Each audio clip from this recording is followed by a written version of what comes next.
আসসালামু আলাইকুম। আ জাস্ট কিছুক্ষণ আগে আমি আ জিনিসটা অনুমান করতে পারছিলাম যে আ কিছু একটা ডাক্তার খলিলুর রহমানের এগেইনস্ট এ একটা ষড়যন্ত্র দানা বাঁধছে। আমি কিছুক্ষণ আগে নিউজটা পেলাম একটা ভেরি রিলায়েবল সোর্স থেকে যে র ভারতীয় ফুল স্কেল একটা অপারেশন শুরু করছে। যেভাবেই হোক ডাক্তার খলিলুর রহমান যাকে জাতীয় নিরাপত্তা উপদেষ্টা দায়িত্ব দেওয়া হয়েছে প্রফেসর ইউনুস।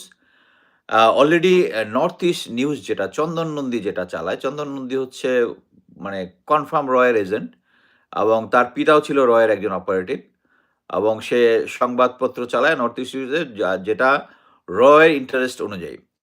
সেই করেছে একটা ডক্টর খলিল রহমানের এগেইনস্ট এ একটা কমপ্লেইন নিয়ে আসছে যে অনেক আগে এক আ একজন সরকারি চাকরিজীবী সম্ভবত খলিল রহমানের আন্ডারে আ তার ওয়াইফকে খুন করে তাকে নিজেও করেছে এটার সাথে প্রফেসর ডক্টর খলিল রহমানের সঙ্গে জড়ায়। আমার কথা হচ্ছে যে তারা এটা হচ্ছে তাদের পুরানা টেকনিক। যাকেই তাদের পছন্দ হয় না, তাদেরকেই তাদের নামে বিভিন্ন ধরনের ট্যাগ দেওয়ার চেষ্টা করে। এবং এই জাস্ট এক্সাক্ট কাজটা করতেছে এবং এটার জন্য দেখবেন যারা কচু ক্ষেতের সাথে রিলেটেড যত আ মিলিটারি সিভিল যত আছে সবাই ডক্টর খলিলুর রহমানের এগেইনস্ট এ। আমি গ্যারান্টি দিয়ে বলতেছি যে ডক্টর খলিলুর রহমানের ঢাকা আমেরিকান পাসপোর্ট নাই। আমেরিকান পাসপোর্ট উনি আমেরিকান নাগরিকত্ব গ্রহণ করেন না। অতএব এটা নিয়ে কন্ট্রোভার্সি করার কোনো কিছু নাই। যে সমস্ত লোকজন আছে আমাদেরকে পূর্ণ সাপোর্ট দিতে হবে।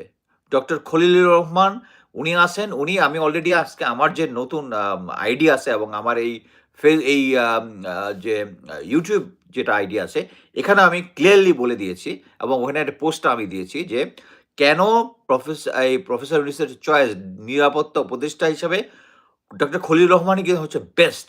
আপনি এটা পড়বেন, পড়ে দেখে এখানে বিভিন্ন ফ্যাক্ট এবং ফিগার এবং বিভিন্ন জিনিস যত তার এগেইনস্ট এ যতগুলো প্রোপাগান্ডা আছে তার বিরুদ্ধে কথা বলা আছে।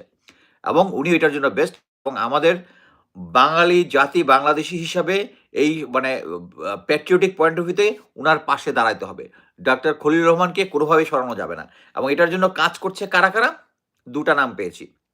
একটা হচ্ছে আ ডক্টর আসিফ নজরুল, আরেকটা হচ্ছে ওই যে ডিজিএফআই এর এজেন্ট ছিল মুনির হায়দার এবং আরো কিছু। এই ২ টা নাম হচ্ছে কনফার্ম। দে আর ওয়ার্কিং যাতে ডক্টর খলিলুর রহমানকে ওখান থেকে সরিয়ে দেওয়া যায়। সো আপনারা যেখানে যে পজিশনে আছেন আপনারা আওয়াজ তুলে নেন। যদি Facebook ব্যবহার করেন ২ টা ২ কলম লেখেন যে আমরা ডক্টর খলিলুর রহমানকেই আমাদের নিরাপত্তা উপদেষ্টা হিসেবে চাই। ধন্যবাদ। এর মধ্যে কোনো এবং আমি এটা খুব স্ট্রংলি ইনশাআল্লাহ রাখবো। এই সম্বন্ধে কোনো আপডেট থাকলে আমি সাথে আসবো। ধন্যবাদ।